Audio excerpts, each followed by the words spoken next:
very secretive. He has some questions for you, too. The quiet suburbs of 1990s America, a young boy named Preston walks into a local bank with the goal of depositing his modest $111 to open his very first bank account. There he's greeted by Shay, a charming and charismatic bank employee who kindly informs him that the minimum to open an account is $200. Determined but currently out of options, Preston promises to return when he has enough money. However, as he leaves the bank, he's ambushed by his friend Butch, who snatches the check and runs off. During the chase, Preston accidentally crashes into the car of Quigley, a white-collar criminal. The collision completely destroys Preston's bike, and in a panic, noticing a police car approaching, Quigley hastily hands Preston a blank check and flees the scene.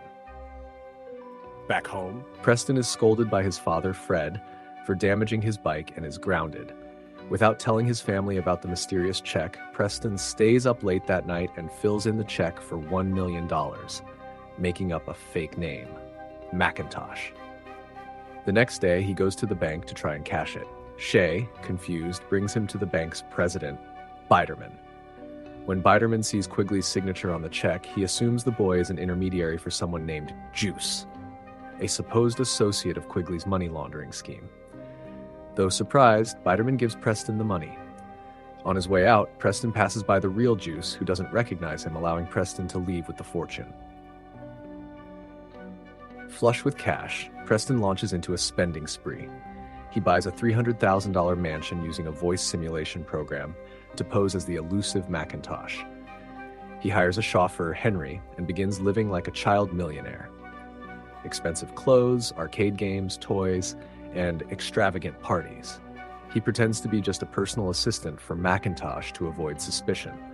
The whole setup is reminiscent of Home Alone 2, with its exaggerated and whimsical portrayal of the kid living like an adult fantasy, a classic example of the American dream through a child's eyes. Meanwhile, Shay is revealed to be an undercover FBI agent investigating money laundering at the bank. She becomes suspicious of the sudden appearance of a millionaire named Macintosh, whose records don't exist. When she visits the mansion, she only finds Preston, who claims Macintosh is in meetings for the next month. With charm and wit, Preston invites her to dinner, saying he's Macintosh's financial manager, and she accepts.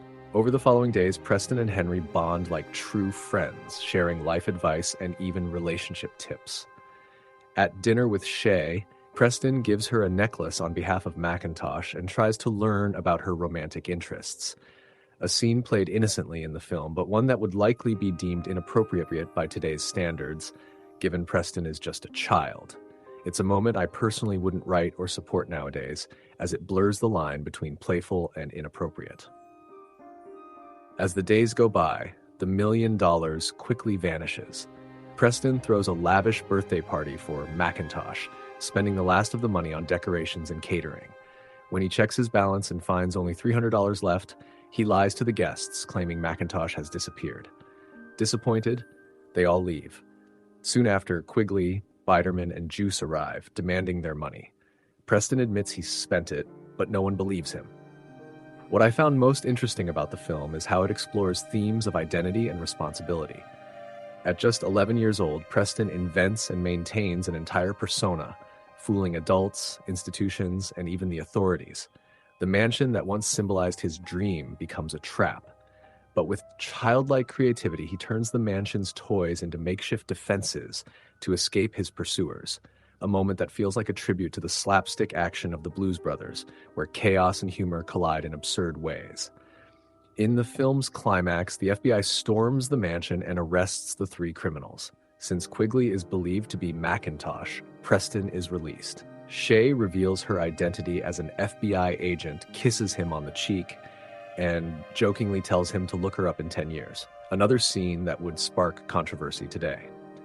Interestingly, actor Brian Bonsall, who played Preston, left acting just a few years later, retiring in his teens. In the final scene, Preston walks home with his father and is greeted with a surprise birthday party organized by his family, who now truly appreciate and recognize him. When asked to make a birthday wish, Preston realizes that what he wanted most, love, attention, and friendship, was right there all along. And you? What would you do if you had $1 million in your account? Share your story in the comments, and before you go, don't forget to subscribe to the channel and leave a like so more people can discover this fantastic film that marked my childhood. See you next time.